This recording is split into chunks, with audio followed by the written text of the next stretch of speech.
Chers bien-aimés, notre bien-aimée sœur vient de nous partager ses 3 songes. Et dans cette série, il nous a présenté le 3e songe. C'est alarmant parce que je puis dire que tous ceux qui étaient à cette file indienne-là représentaient des chrétiens. Et c'était des personnes qui partaient dans les églises.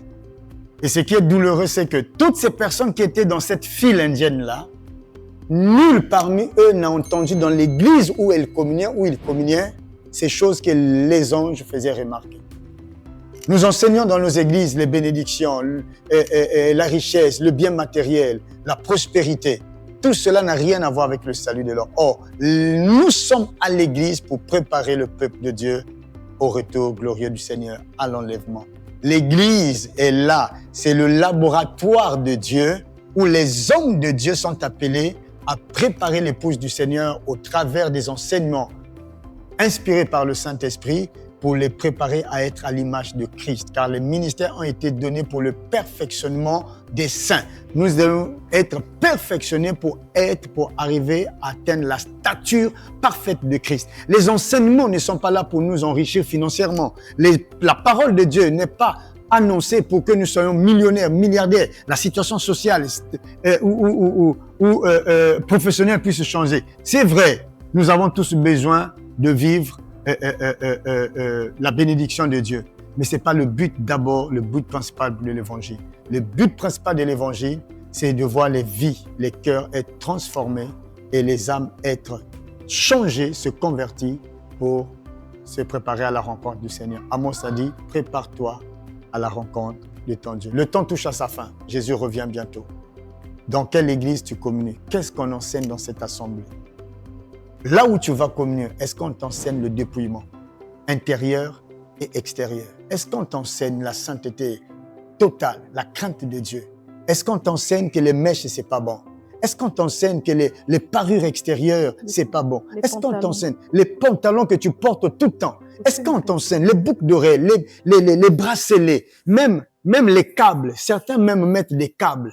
Est-ce que tout cela, ça paraît dérisoire, ça paraît banal ces choses, mais cela coûte le salut de l'homme, car le diable se cache derrière toutes ces choses qui deviennent comme une idolâtrie dans la vie des hommes.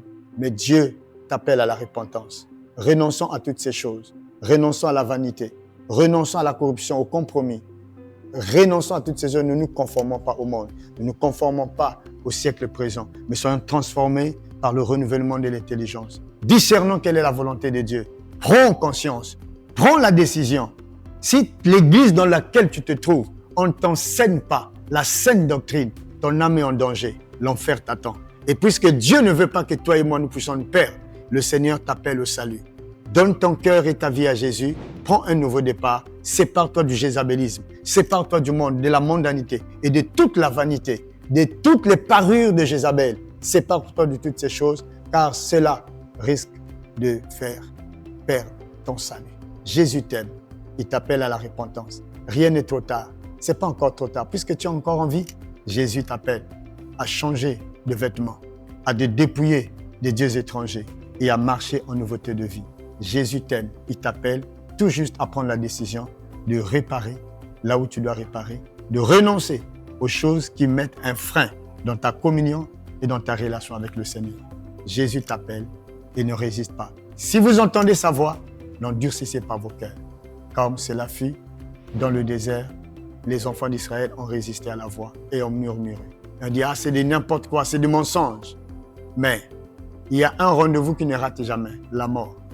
Si tu vas après la mort, que ces choses qui sont dites, c'est vrai, que vas-tu faire?